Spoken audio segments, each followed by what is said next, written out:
আসসালামু আলাইকুম ভিউয়ার্স, আপনাদেরকে এখন দেখাবো যে কীভাবে আপনি নেহারি রান্না করবেন বা আমি কীভাবে নেহারি রান্না করি।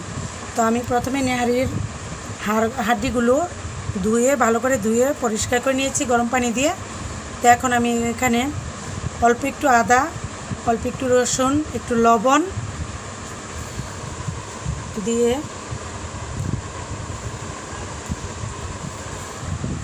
তারপরে একটু মরিচের গুঁড়া, একটু সামান্য হলুদের গুঁড়ো, এগুলো দিয়ে তারপরে আমি একটু পেঁয়াজ কুচি দিয়ে দিলাম।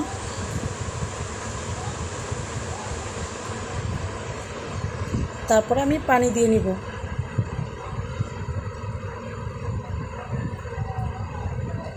পানিটা আমি অনেকখানি পানি দেব, যেন আমি অন্তত 6 থেকে 7 ঘন্টা আমি জালে রাখতে পারি। তো আমি পানিটা কিন্তু গরম পানি ইউজ করেছি। গরম পানিটা ইউজ করা ভালো, এর জন্য আমি গরম পানি ইউজ করেছি। আপনারা ইচ্ছা করলে ঠান্ডা পানি দিতে পারেন, তবে গরম পানিটা চেষ্টা করবেন দেওয়ার জন্য। আমি গরম পানিটা দিয়েই করেছি। তো আমি পানি দিয়ে দিয়েছি, আর একটু দিয়ে দিব। ভাপ উঠছে পানি দিয়ে। তো আমি একটু নেড়ে চেড়ে তারপরে চুলায় বসিয়ে দিয়েছি। এটা আমি 6-7 ঘন্টার জন্য বসিয়ে দিব। তো 6-7 ঘন্টা পর বাকিটা আপনাদের দেখাবো আমি।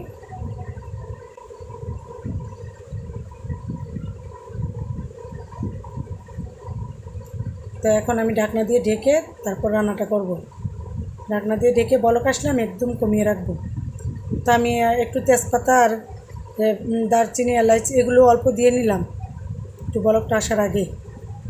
আর এদিকে আমি দেখুন আমার 6-7 ঘন্টা প্রায় হয়ে আসছে। তো আমি এদিকে আমার কিছু ইনগ্রিডিয়েন্টস আমি রেডি করছি। এটা হলো আমি তেঁতুল গুলিয়ে রেখেছিলাম, আর আটাগুলো আমি ভেজে নিচ্ছি। আমি আটা দিব, অনেকে চাউলের গুঁড়োও দিই মাঝে মাঝে আমি, তবে এখন আজকে আমি আটা ব্যবহার করব, এই জন্য আটাগুলো আমি ভেজে নিচ্ছি।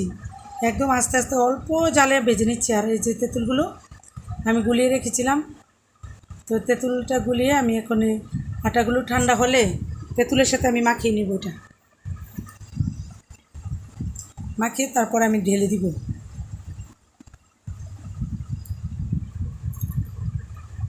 আমি আটাগুলোকে যে ঢেলে তারপর আমি এখন মাখিয়ে নিব।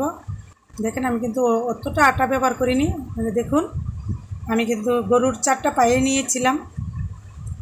এই যে আমি ঢেলে দিচ্ছি, ঢেলে নেড়ে নিচ্ছি। আর আমি আগে কিছু শুকনো মরিচ দিয়ে নিয়েছিলাম ফাঁকে একটু ভেজে, আর কিছু দিব আমি বাগারের সাথে শুকনো মরিচ। তো আমি যেহেতু ওখানেও 3-4টা দিয়েছি, তো আমি বাগারে 3টা দিয়ে নিলাম শুকনো মরিচ। তো এখন আমি পেঁয়াজগুলো দিয়ে তারপরে ভালো করে পেঁয়াজগুলো ভেজে নিব, রসুন পেঁয়াজ এগুলো। তো আমি একটু আগে রসুনটা দিয়ে দিয়েছি, তো এখন পেঁয়াজটাও দিয়ে দিলাম। তো এখন এগুলোকে একটু নেড়ে চেড়ে ভালো করে ভেজে নিতে হবে।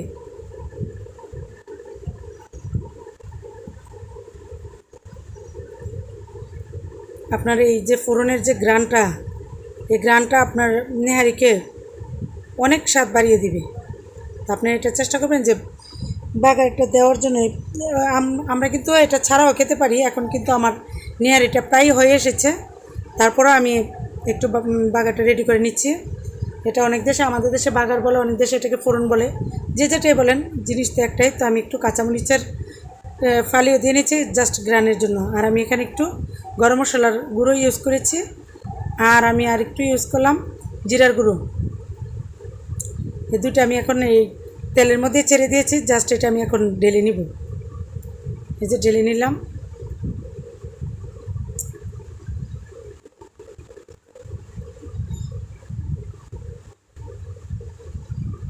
তো এখন এটা ভালো করে জাল করে তারপরে আমি এখন পরিবেশন করব।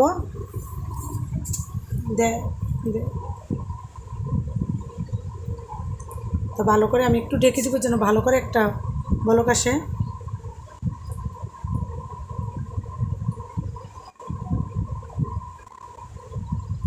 তো আমি বলক আসার পরে দেখুন আমি একটু উঠিয়ে নিচ্ছি আপনাদের দেখানোর জন্য।